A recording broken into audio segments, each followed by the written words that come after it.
नमस्कार, Prabhas Akshay news network और आप सभी का स्वागत है। कांग्रेस सांसद मनीष तिवारी ने संसद में ऐसा गैर सरकारी विधेयक पेश किया है जो भारतीय संसदीय लोकतंत्र की बहस को नई दिशा दे सकता है। हम आपको बता दें कि यह विधेयक सांसदों को पार्टी विप के कठोर बंधन से मुक्त कर उन्हें अधिकांश विधेयकों और प्रस्तावों पर स्वतंत्र रूप से मतदान करने की अनुमति देने का प्रावधान करता है।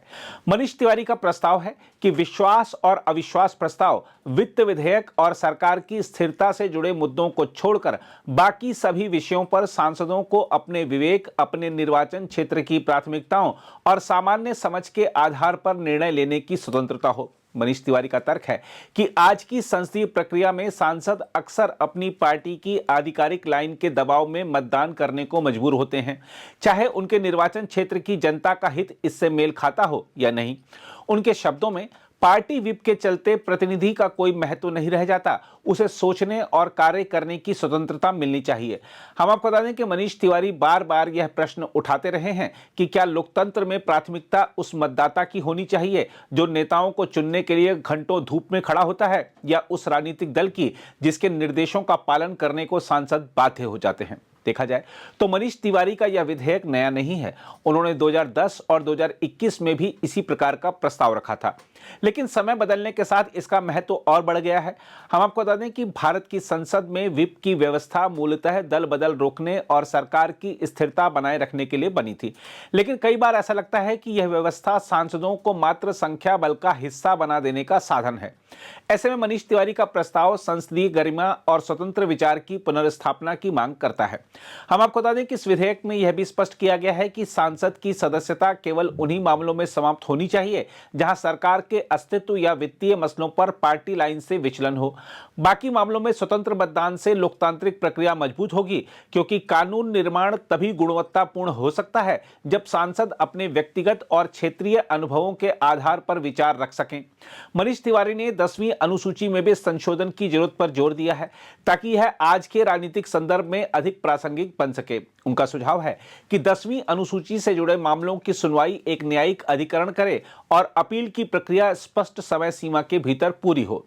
दूसरी ओर मनीष तिवारी के इस विधेयक को समझने के लिए यह जानना भी जरूरी है कि मनीष तिवारी खुद किस प्रकार की राजनीतिक भूमिका निभाते रहे हैं। हम आपको बता दें कि वह कांग्रेस पार्टी के उन नेताओं में रहे हैं जिन्होंने समय समय पर आधिकारिक रुख से हटकर अपनी स्वतंत्र राय व्यक्त की है।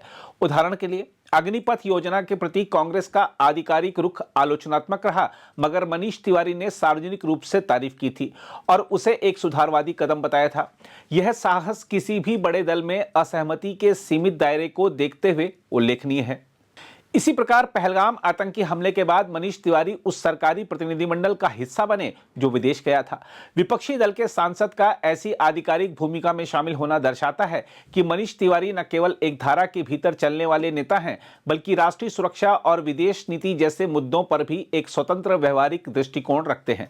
साथ ही मनीष तिवारी कांग्रेस के G23 समूह का हिस्सा रहे हैं। यह वह समूह था जिसने कांग्रेस नेतृत्व की निर्णय प्रक्रिया, संगठनात्मक चुनावों और आंतरिक लोकतंत्र पर गंभीर सवाल उठाए थे।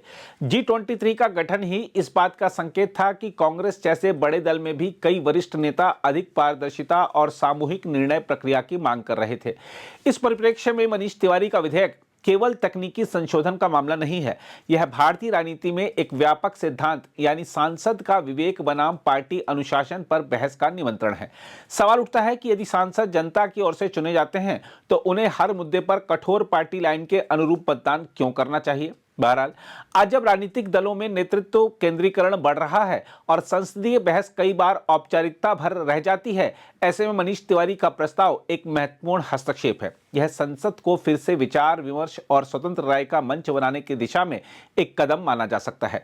आगे यह विधेयक पास हो या ना हो, पर यह बहस अवश्य शुरू करता है कि लोकतंत्र किसके लिए है, दलों के लिए या जनता और उनके प्रतिनिधियों के लिए। हम आपको यह भी बता दें कि लोकसभा और राज्यसभा सदस्यों को उन विषयों पर विधेयक पेश करने की अनुमति है जिन पर उन्हें लगता है कि सरकार को कानून लाना चाहिए। वैसे कुछ मामलों को छोड़कर प्रस्तावित कानूनों पर सरकार के जवाब के बाद ज्यादातर निजी विधेयक वापस ले लिए जाते हैं। अगर आप भी लेना चाहते हैं देश दुनिया की तमाम जानकारी तो आज ही सब्सक्राइब करें हमारे चैनल को। साथ ही नीचे दिए बेल आइकन को जरूर दबाएं ताकि हर अपडेट आप तक पहुंच सके।